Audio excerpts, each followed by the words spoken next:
Mauga is already getting buffed in Overwatch 2. Hello, everyone, and welcome to the channel. Okay, what we're going to do in this video is break down Mauga, the problems with him, and I think why Blizzard are getting a little bit worried about the latest hero to launch into the game. So, this is from Aaron Keller. He says this.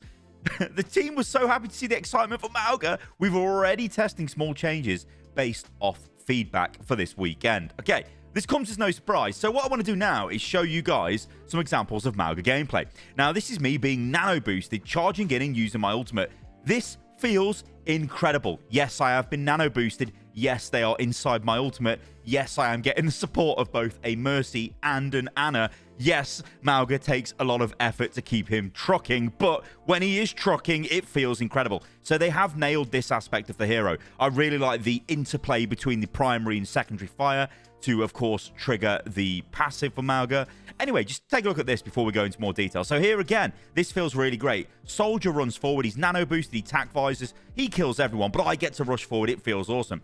So here's me thinking the same thing again. Oh, look, there's a Zarya wildly out of position. Why don't I push her? Well, that Zarya is now getting pumped by their Ana. She's going to get nano boosted. She's getting tons of healing. You know, there's the nano. Yeah, it's really powerful. I'm like, uh-oh, I really need to leave now. And there is one of the problems that Mauga suffers from.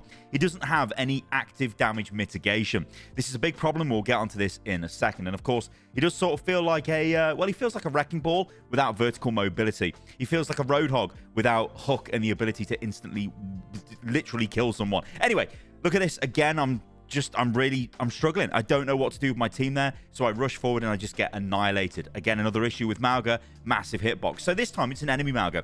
Now this guy has been anti-naded, which is the literal bane of Mauga's existence, because you can just anti-nade him at will. He cannot stop the anti-nade. It will just hit him over and over again. Again, the idea of active mitigation, and it's just simply not there. But yeah, the enemy Mauga was wildly out of position, rushed in. We were very easily able to just take him to task.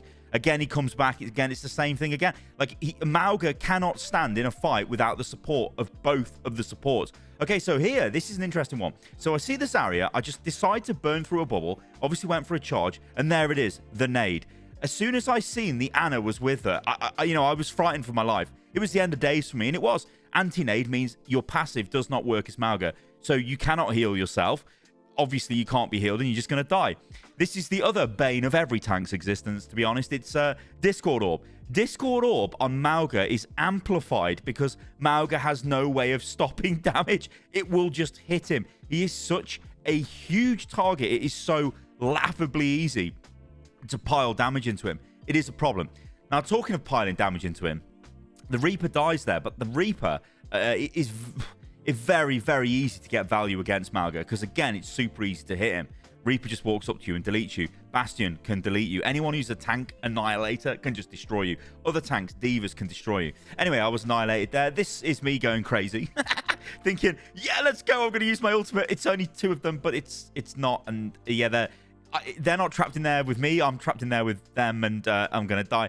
So here again, going forward with the ultimate, just thinking, you know what, I'm going to engage them all as some sort of hero. You can't do that. Now, my tree was used there by my Lifeweaver, which maybe would have helped me out if it was sort of coordinated a bit better. But the fact is, yeah, we died. Okay, so what's the issue with Mauga? Okay, let me break this down, right? Because Mauga is a tank hero that doesn't really have any way of actively defending himself. He requires a lot of input from the team to keep him alive. But like I said at the top of this video, he is really fun to play. You cannot deny he's not fun to play. You're this massive wall of meat. You rush in. You just, like, slam people into the ground, knock them up into the air. You've got dual chain guns. You know, it's really fun to play. But as a tank hero, would you want him on your team? This is the problem, right? So when we look at tanks, and I think we're going to stay focused on tanks for this part of the video. But if you look at the tanks, right, think about tanks that have got barriers. Think about tanks that can, well, it's not even just about barriers. Think about ways of actively stopping damage instantly, right? So think about Sigma. We all know what Sigma can do. Think about Diva. Yeah. Think even about heroes like Mei. Mei can stop damage. In fact, you might even be able to argue Mei's a bit more of a tank than Mauga, which sounds crazy, but let me explain. Mei can drop a wall. Mei can make herself invincible to damage, invulnerable as well. Mauga can't do any of this. And Mauga is so huge, he is a magnet to damage. Now, I could just go on giving examples here, but I do want to talk about Roadhog. Because a lot of people, their initial reaction, and this was mine included, was this just feels, when you step back from the initial rush of, oh yeah, it's a new Overwatch hero and all of that, it's just Roadhog. And I'm not going to play Roadhog because that's not a tank that I want to play. I know Roadhog's being reworked. We'll have to wait and see what that looks like. But Mauga, do I want to play Mauga over a Sigma, even over an Orisa? I don't know. I don't think I do. Like Mauga, I think on paper, there are things they're trying to solve with this hero. They're trying to go, okay, we've got an anti-air tank because you've got some long-range poke. It doesn't really translate in the game. I mean, you can see right now, I'm shooting this Life Weaver. Yeah, he's on his own. All of our team are shooting him. You don't really do much damage. You know, obviously, I'm going for primary fire to set them on fire. Then I'll go for alternate fire, and I'm only firing one or the other at range because I don't want the absolutely massive spread. Of course, you just fire them together at close range, which again, I think is a really cool mechanic. So what will Blizzard do to the hero? This is the question. I think we're going to go down the path of Blizzard looking to maybe give him a slightly extra bit of damage.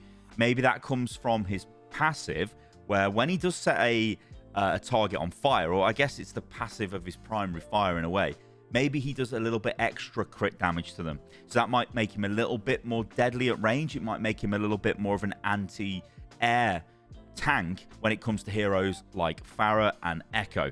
Now, the thing is, you can look at other heroes like Orisa and go, well, you can harass anti-air with Orisa. You can, but Orisa's primary fire is a projectile. Obviously, a spear is a projectile. Yeah, if you land them, you can do a ton of damage, but it's super hard. Mauga's a hit scan tank. You know, he doesn't... If you've got the aim, you will hit the targets, but you don't want to feel like a wet sort of... like a wet wife to you, like a blah, blah, blah. You want to be actually doing damage. It is a chain gun after all, you know, and I think that's the issue that we're looking at with Mauga. You've got this thing of hero fantasy, yeah, and you've got this thing plugged in with you don't want him to be too powerful because you've got to remember this is a tank hero. This isn't a DPS hero. It's a tank. Mauga is a brawler tank as well. This is something we've got to be aware of. He is like Junker Queen. He's from the same rule book, playbook as Junker Queen. But is he as effective as Junker Queen? I don't know. You see, the thing is with Junker Queen can actively mitigate damage with commanding shout, and Junker Queen is actually really hard to hit for a tank. Mauga is not. He is a huge square walking towards you, and as he gets anti-nated again, it's all GG. Oh no, I survived. No, I don't. Do I? No, I don't. No, I'm dead. But like, you're so easy to hit. Junker Queen isn't. I think we probably need to compare Wrecking Ball and then compare Hog. I mean, they are the only tanks that really come close to Mauga, or Mauga comes close to them. But the difference with Wrecking Ball is he's highly mobile. Wrecking Ball is highly survivable and, again, has active mitigation. Roadhog, yeah, he's not mobile. Mauga beats him all day for mobility. But Roadhog does have the ability to suck on his vape. Now, this might go... We don't know what's happening with his rework, so it is kind of a little bit superficial to be talking about Roadhog. But I do think, based on what we've seen so far, there's a question, isn't there? Do you play Roadhog? Do you play Mauga? Do you play Wrecking Ball? And I think if you were forced with those heroes, you probably would pick the Wrecking Ball. Maybe you would even pick the Hog over Mauga. I don't know. It's such a strange situation to be in. We have sort of spoken about counters, but I think the counters are quite clear. I mean, Ana totally counters this tank completely. He's very easy to sleep, and you can always anti-nade him. Zen counters him. Just Discord. I mean, I know Ana and Zen counter basically every other tank in the game, let's be honest, but at least you do have a way of trying to deal with them. Sigma, for example, you can try and deploy your barrier or try and eat the nade. Diva, you can try and obviously eat the nade from Ana. Obviously, Discord, you know, it's going to be put on you, but if you've got a barrier, the barrier is going to at least allow you to maybe back off and break line of sight, or the barrier is just going to take damage while you don't take damage. Again, Mauga doesn't have any of this, so he's just going to straight up take damage. All of the hit scan heroes in the game just absolutely feed on him. All of the projectile heroes in the game just feed on him.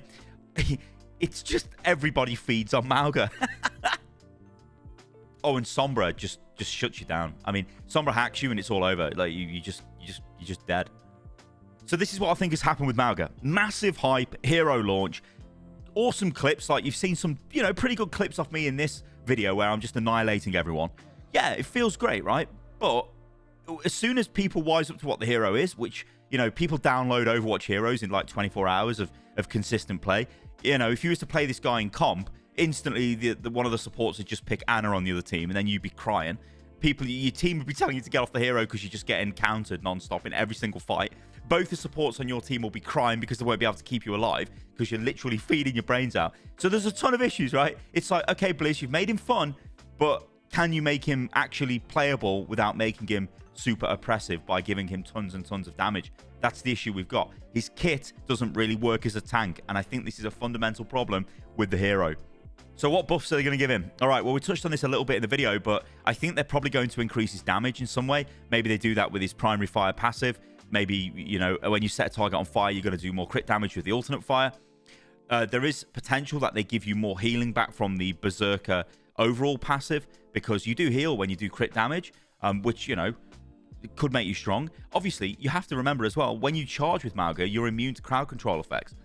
There is maybe some sort of potential where his charge could, I don't know, maybe even cleanse Mauga so he can remove anti-nade off himself. That might be quite powerful, you know, because again, it would allow you to eat the anti-nade, rush forward and get rid of it. So I do think there are options with him. I don't think he's a total lost cause. I just think if we were to sort of, you know, look at a tier list of tanks, Mauga's going to be at the bottom of this tier list based off what we've seen. Again, we don't know what the buff will be, but we expect it'll be something. I mean, Aaron says it's going to be a minor buff or a small tweak. Maybe that just means changing some numbers, and then they'll collect more data. What I will say, though, I do think the way they launched this hero was great. Making him playable at BlizzCon was a great idea because that allows them to collect data. In a way, this was like a PTR, but with more people playing it. You see, like on the public test realm, players just jumped on, checked the new hero out, and left. They didn't actually play games. Now they do. Of course, they could have used the old experimental card from back in the day, but we're just sort of clutching at straws there. So Blizzard have got info. This is good. Blizzard are looking at the data, and they're going to make a change to Mauga. Question is, will he become super OP, I should say, or just be a niche tank hero? It's going to be interesting to follow this. All right, guys, thank you for listening and watching to the video. I've been Stylosa, and I'll catch you lovely jubbly lot on the next one. See you soon.